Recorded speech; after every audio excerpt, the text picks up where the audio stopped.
Oh, hello and welcome to What Are We Talking About with Jamie Jakes. I am him, and we are here to make you guys some money.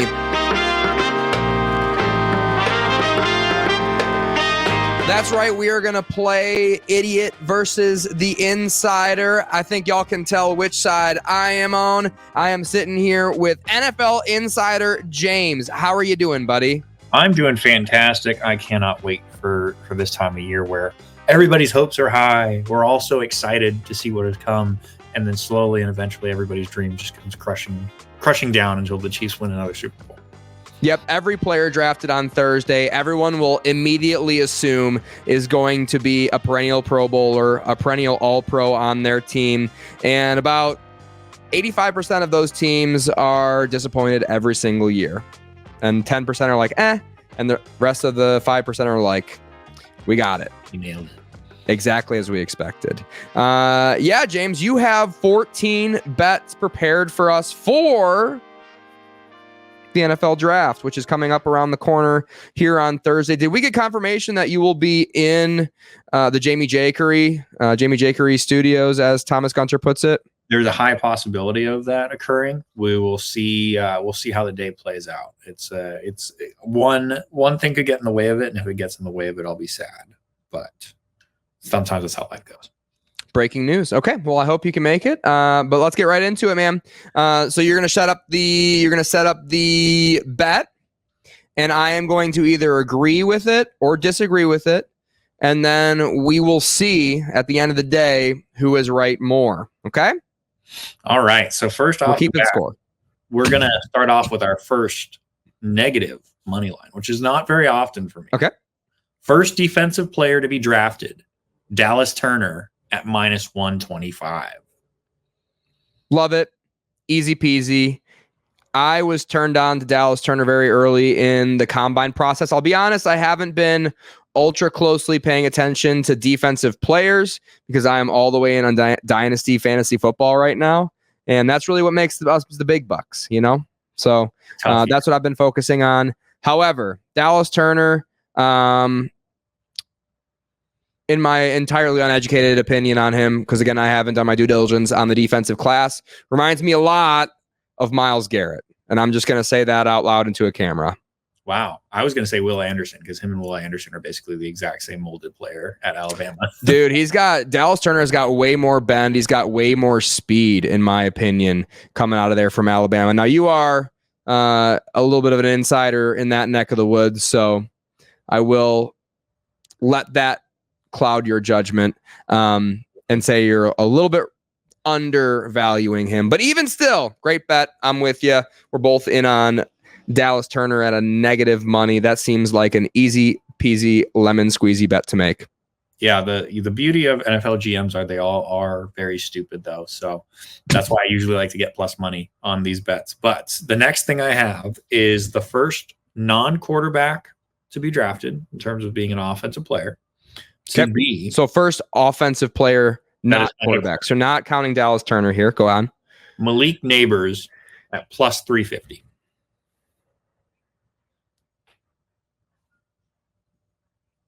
I disagree. Cardinals are going with Marv. What's Marv sitting at? Do you have it know off the top of your head? Marvin Harrison Jr. is predicted to be 4 at Cardinal. Oh, in terms of his money line, it was 500. It was -500. It was not worth it in any reason. I'll tell you my reasoning why, right? MHJ didn't go to the combine at all. GMs, again, we talked about how they're stupid just 5 seconds ago. I didn't see him in person. He didn't run a 40. I don't know what he could potentially do. I haven't watched any game film or anything over the past 12 years. I'm just going to assume that because he didn't run a 40, he sucks. I think there might be a GM out there who's just like, I didn't see MHJ in person. I'm not doing it. And I also think there's a very high possibility that the Cardinals trade that pick away at 4. So I think MHJ to the Cardinals at 4 is not guaranteed. I think that's a good position. But no one's going to trade up. So you're so wrong on this because no one's going to trade up for Nabers because they're always going to assume that Harrison's going to go first. And then if Harrison doesn't go, they're like, fine, I got Harrison. So nobody's trading up and paying a premium to 4 where the Cardinals are. No, but I do think perhaps 5, 6, 7 I'm sitting there. I'm looking at my wide receivers. Somebody's smoking the crack pipe and takes Malik Neighbors. It's happened before. But if Marv is sitting there, his dad is an NFL Hall of Famer. And he's go to that every taller. year in the draft. You could say, "Hey, for sure, this guy should have been picked over somebody else," and it does. And at plus 350, Yeah, but everyone I said about that last year was once. Broken clock is right once every 12 years. I was right twice. I said Bijan and Jahmyr Gibbs are generational talents, and they were. They are. All right, James. These guys are the same thing. These guys are the wide receiver version of that. Both of these guys can't miss, but you extra can't miss with a guy whose father is an NFL Hall of Famer in the Ring of Honor in there for Indianapolis. I mean, James. Jerry Rice's kid sucks, so I'm not going to. That's fair, and we've got a couple other Hall of Famers in this draft class actually that are really bad. But anyways, they didn't play as well as Neighbors in college. All right, they didn't catch for like 1,400 or whatever, however many yards receiving this year, and I think Marv didn't do any of that bullshit because his agent has already told him, hey, Cardinals taking you at 4. That's worst case scenario. And because of that, you're wrong about that part of it. And that's why you're wrong on this bet. But I would take your side, just to be fair to you. If I was forced to pick Marv or Neighbors, I would definitely take Neighbors because he's sitting at plus money and crazier shit has happened, to be fair to you. So don't like that second one, like your first one. Moving on to number 3. This is probably my most controversial one. Oh, geez. Bo Nix to be selected before Michael Penix at plus 1. Okay, so what's your rationale there? So I think a lot of people are going to be more in love with the Bo Nix style. I see a lot of him potentially going to the Broncos is kind of what I'm feeling right now. And then I think Raiders with Penix at 13, like I think 12 versus 13.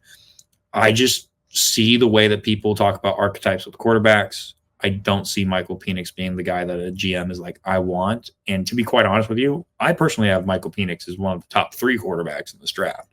But again, NFL GMs suck at their job. They're going to look at a lot of things. They're going to look at the hand size. They're going to look at all these things that top 3. I'm not going to let you get away with saying that. Top 3. Because I kind of agree with you. You have him ahead of May? I have Michael Penix ahead of Jalen Daniels. Okay, and you have Jaden 4. Correct. And then, okay. Yeah. And then Bo Nix isn't on your board, right? He'd be 5. And JJ McCarthy would be 6. So that's probably also a hot take, but I don't think that's crazy. So smoke screen wise, I think the closer we get to the draft, the more smoke screens that go up. Mm-hmm.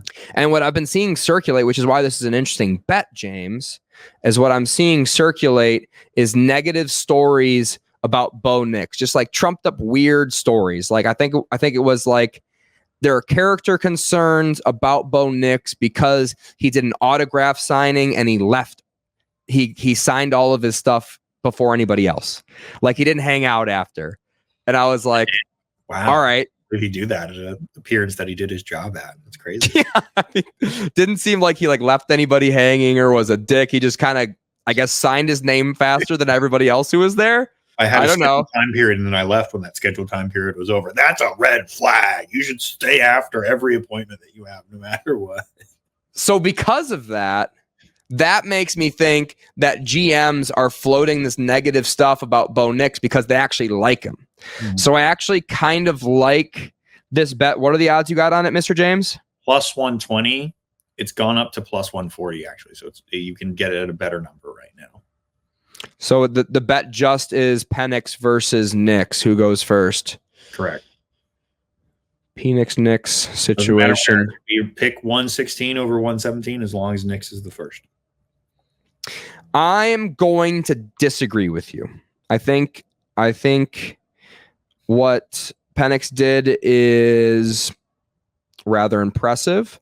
He had, I believe, 3,000 over 1,000-yard receivers, including Rome Odunze, who I think is the most overrated player in this draft class. So I'm a big Penix guy. So for that reason, I have to disagree with you here. I'm like I said, I'm a big Penix guy. So I'm gonna downvote this one. I disagree with you here as well. We're keeping track. I believe it. I totally am on the Penix train. I just think that there's 1A, 1B after Daniels goes off the board for these GMs. I think it's kind of a coin flip, right? Like I always say with my money line games, it's a coin flip, so I want to take the plus money. Yeah, I get it. Now we'll go into our player over/under on positions. So all of these bets are going to be what number they're selected at, over or under it. So JJ McCarthy is my first one. I'll go in order of their numbers. JJ McCarthy over/under right now is at 5.5. I have picked over 5.5 at plus 110. Yes, love everything about it. I think that JJ McCarthy has the potential to not be drafted in the first round. He's there. There's a reason he's not going to the draft this year. He's not going to be there in person. It's not because it's in Detroit. It's because he saw what Will Levis sat through and who wasn't there on day 2 to see when he got drafted. So I think JJ McCarthy is a little bit wise, and I think he's been the guy who's been pumped up a little too much.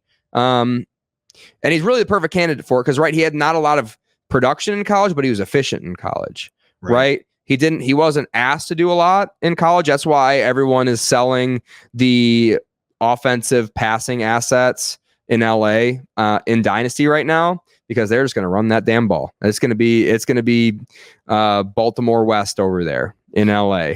So anyways, I agree with you. Definitely have to go over on JJ. Do you think he's also just scared that his girlfriend might leave him after the draft, like Will Levis is? That's what I was saying. We all saw who wasn't there on day 2. Yeah, we. If you want to keep your girl up to the NFL draft, yeah. Next one that we have here is Dallas Turner to go under 9.5 at plus 120. Top 10. I should have had the top 9. If he goes at 10, I lose this one. I've got 9.5. Right. I should have had the NFL draft order for the first round. My Go guess ahead. Is that he goes at 9 to Chicago or 8 to Atlanta. I think 9 or 8 are highly likely scenarios for him. So in my opinion, Rome Odunze is locked in for the Bears at 9, and the if he's there, and obviously Caleb Williams first overall. So who was the second team you thought? Atlanta Falcons at 8. Some people Falcons at 8. Yeah, that's where he's going, right? Yeah. So some people have Byron Murphy at 8. I don't see why you would take Byron Murphy over Dallas. So let's talk it out here. So you're kind of doubling up on Dallas Turner, which is like, I mean, honestly, that's a guy who I'd like to double up on if I had my choice. So Bears are going Caleb, right? Commanders we know are going Daniels. Patriots we know are going May. Cardinals, we're expecting them to go receiver. You're like there might be neighbors there or whatever. I would say Marvin Harrison goes there. Chargers is an interesting one. I think the Chargers could draft Dallas Turner. I think they would be the first candidates to draft Dallas Turner, the first opportunity. Giants could draft him, even though everyone's saying they're going to take a quarterback. They might be committed to Daniel Jones. Who knows? We don't know that. Right. Titans, they could go. That seem like they're building around Levis. They could definitely go Turner. Falcons. I don't think Bears, and I don't think Jets, but pretty much everyone else from 5 on. I really believe that they're going to draft Dallas Turner. And if they're not interested, some team's going to love him so much that they'll overpay to move up to get him, right? So if someone's going to love him that much, that's an easy bet, and that's a great bet, James, and that's why you're our NFL insider. Do you have anything else to say?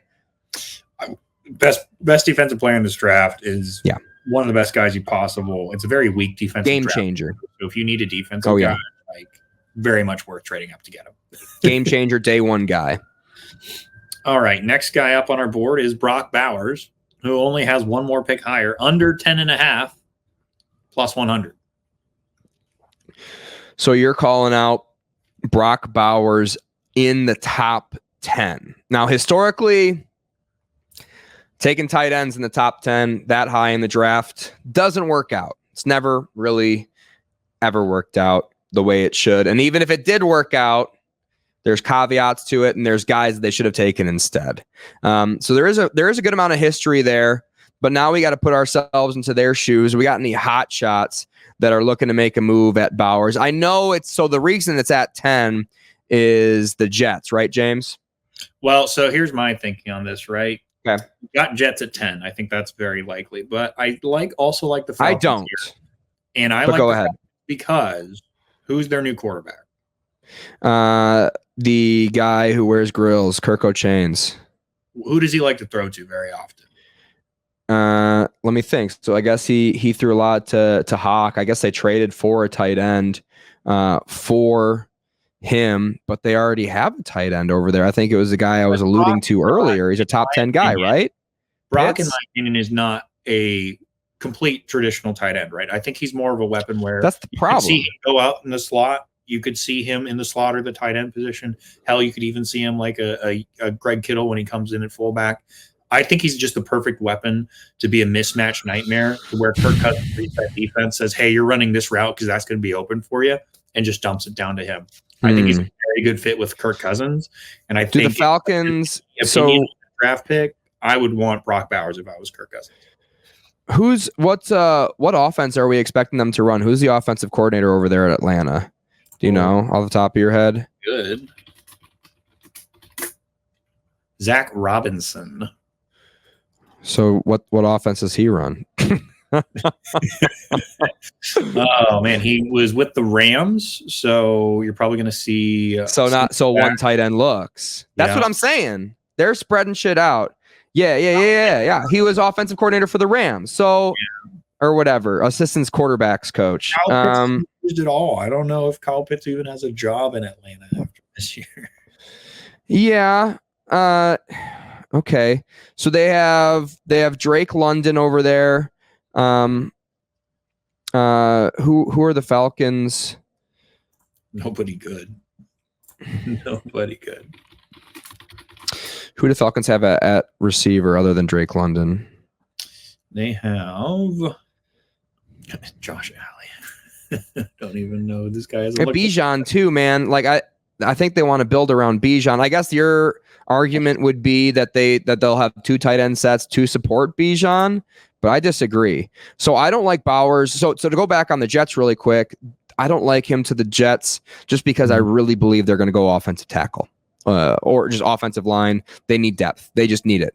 They invested in the tackle position this offseason. I still think they still need a guy to back them up because they don't, and they know they need to protect Rodgers, and he took a pay cut because of it. So I think they go offensive line there. I don't think they need a tight end, even though I've seen a lot of people who are smart say that the Jets are going to go Bowers there. But going back to the Falcons.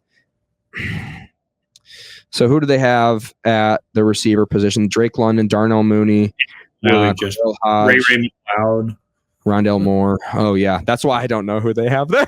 It's really bad. Rondale Moore is, if I want to talk about an underrated guy, Rondale Moore, I think could be very interesting. And to be quite frank, if Rondale Moore is your wide receiver, since he's so small, Brock Bowers would be a perfect complement for massive tight end. So no, but the receivers in this class are just so stacked. So at Falcons, they're sitting at 8. I would guess that they go Odunze ahead of Bowers, Ryan Thompson Jr. Yeah, options there. But so I think Falcons are going wide receiver upon review. They're definitely going receiver or defense. I don't know. But I don't think they're going tight end. I don't think the Jets are going tight end. I don't think the Bears are going tight end. Well, now the Bears are interesting. So who do the Bears have? DJ Moore just got Keenan Allen, right? So they've got 2 wide receivers, but they have a tight end. They have Cole Kmet. I forgot about Cole Kmet. They have a stud at tight end, so probably not Bears. Titans would be interesting. They don't really have a tight end one. Titans have Chiggy Okonkwo as their starting tight end, who's fine. He's fine. Not going to win. But I could see them going. I could see them going Brock Bowers there. So tight ends, all you have to do is fit it into the top 10. I don't like this number at all. I'd rather Yeah, I don't like it. So I'm gonna have to disagree with you here. I'm gonna take the over on this one. I think Brock Bowers falls. But that was fun. Next up, we've got another Alabama guy with Terrion Arnold at under 15.5. I think a lot of people have been talking about a guy named Quinyon Mitchell from Toledo as the best nickel or star cornerback or whatever you want to call it. I think, having watched Terrion Arnold very in depth, that he is arguably the best press coverage cornerback, somebody that you can play in the slot, somebody who can tackle. And having a nickel cornerback is so important to today's NFL. I think he's better than Quinyon Mitchell. I mean, who the hell is that guy had to cover?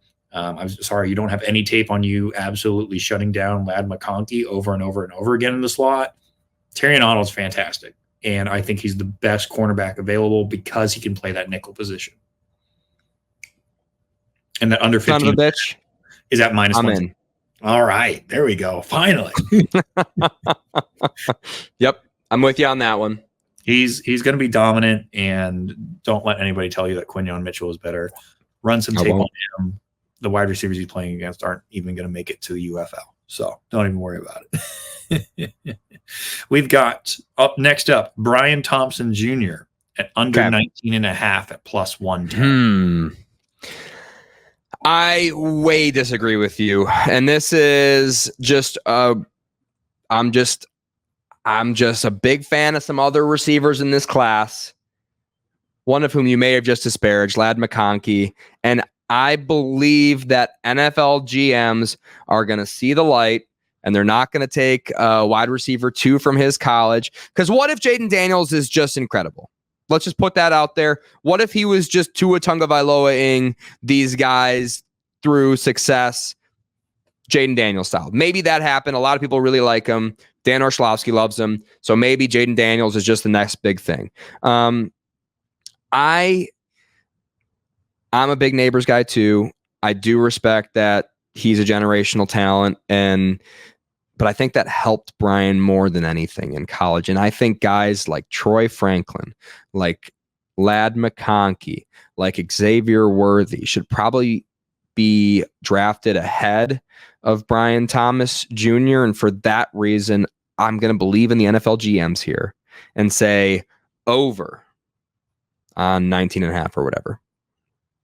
We will find out how dumb they are or aren't. I think there's a high likelihood of 18 with Cincinnati here, because if he can be that good as a number 2 guy, and supposedly T. Higgins is probably out of Cincinnati, him and Jamar Chase. Not this year though, right? Again, one of us is an insider. I don't know what to tell you. I also almost felt that on Diggs last year. I thought it was going to happen in season. Not shocked that it happened out of season, but if there's anything I know, it's when disgruntled wide receivers are going to leave. James was in my ear like, hey, what Stephen A said about it all being cool or whatever, not true. It's still not cool over there in Buffalo. And then knowing that and then watching the play with each other, it's like, yeah, obviously. But yeah, you were definitely in on that and doubled down after reports of the contrary surfaced. Absolutely. I mean, to be quite frank, if you just disagree with Stephen A. Smith, you're probably going to be right a lot of the time anyway. I'm currently working on a trade to acquire Stephon Diggs in my fantasy football leagues. Not going well. I unfortunately can't help you out on that because I don't have Next. Kool-Aid McKinstry, under 28.5 plus 100. Where are the Lions drafting? 29. Oh, damn it. He's definitely, if he falls to the Lions, he's definitely going there. I could see the Lions trading up 3 spots to maybe like the Cowboy spot or whatever, throw in some, pocket change to go along with it just to get Kool-Aid. So I'm with you. That would be an amazing pick for them for sure. Yeah, I'm in on it. The next 2 are both under 32.5. So just a big pick first round at any point. We've got Bo Nix under 32.5 at plus 140, and Michael Penix under 32.5 at minus 110. I think both of these guys are absolute locks to go in the first round. If either of these guys are available on day 2, the NFL needs to just disband. They're going to get munched up real quick. Yeah, there's no way. So I'm not going to endorse, because I already kind of went against you on this. I'm not going to endorse the Knicks one.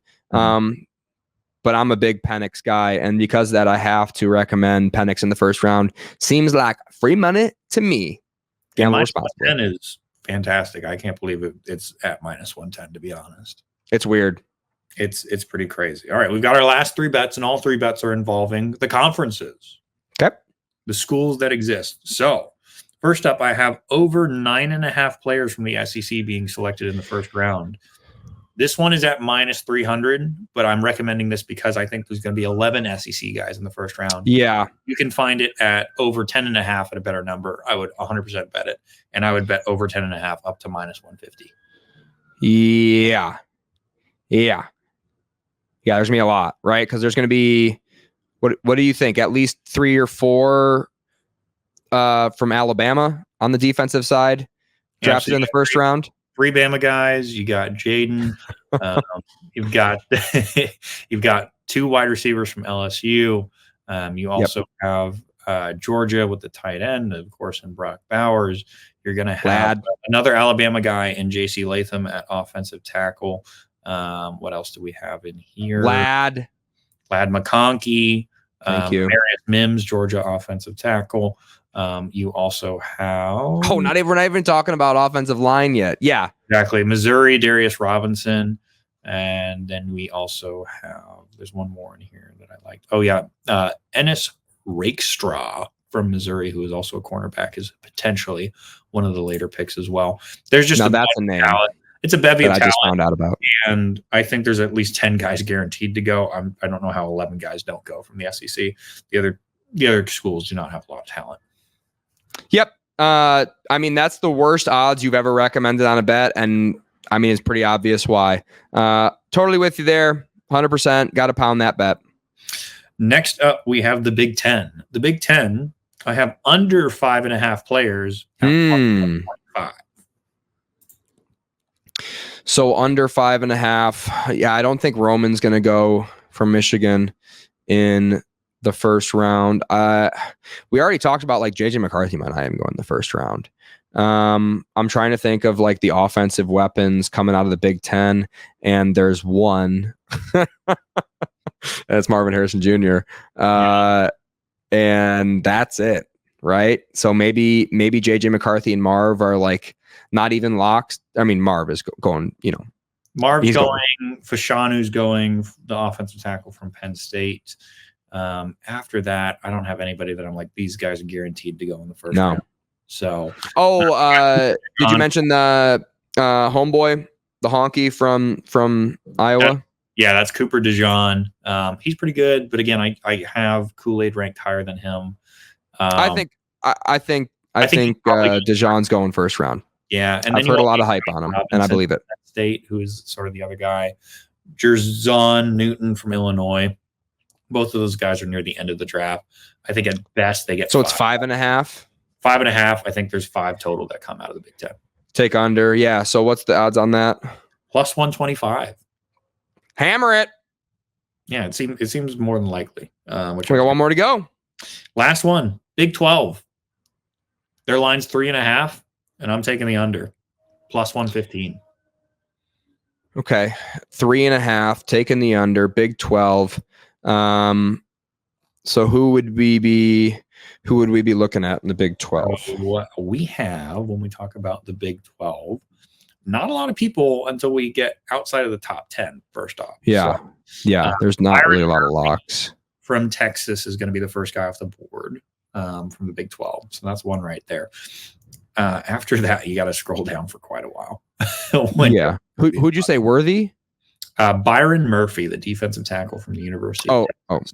He's a lock for the first round. He will probably be okay. Guy. But after that, I have to scroll down all the way to even get Tyler Guyton from Oklahoma as an offensive tackle. I have 2 guys from the Big 12 going in the first round. So yeah, I think under 3.5 is a great number for the Big 12 because they don't really have anybody outside of Byron Murphy that I'm like, this guy is 100% going this in the first round. So Xavier Worthy is going first round. That depends.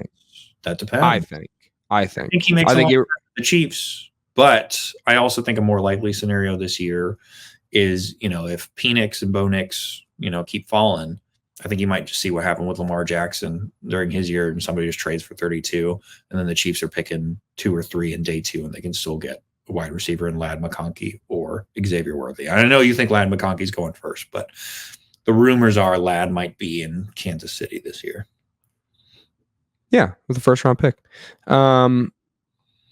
Texas also has A.D. Mitchell, who I don't agree with it. Some people have him ranked ahead of Xavier Worthy. He's currently going well ahead of him in best ball drafts. People really like him. It's dumb. They shouldn't, but they do. So yeah, it doesn't really, and it's 3.5. Yeah. I mean, I think they're lucky if they get to 3 on my opinion. I think, yeah, I agree. I think they get to 2 because I'm looking at the rest of the Big 12 and I'm like, yeah, there's not a lot of guys coming out. There's a I think a receiver out of UCF who I'm really into. If I have him in my brain correctly. But other than that, he ain't going in the first round. So I'm with you. I think I'm with you on the Big 12. All right. I like that you matched me on all the conference ones. And that is it. Those are all 14 bets. We cruised through that. We crushed it. Well done, James. Thank you for being on. We are going to take every opportunity we can to do a gambling podcast. I think I like this format a little bit better. So I might have maybe another 1 or 2 ringers to bring in to help me because I'm the idiot. And then I think we verse you, and then I think we see what the record is at the end of the season. America gets to make money off of me again. This is great. Wouldn't be the first time, James. Thank you for being on. Please subscribe to the channel. Leave a like, leave a comment, and tell us what you think. For NFL Insider James, I am Jamie Jakes. Thank you, and good night.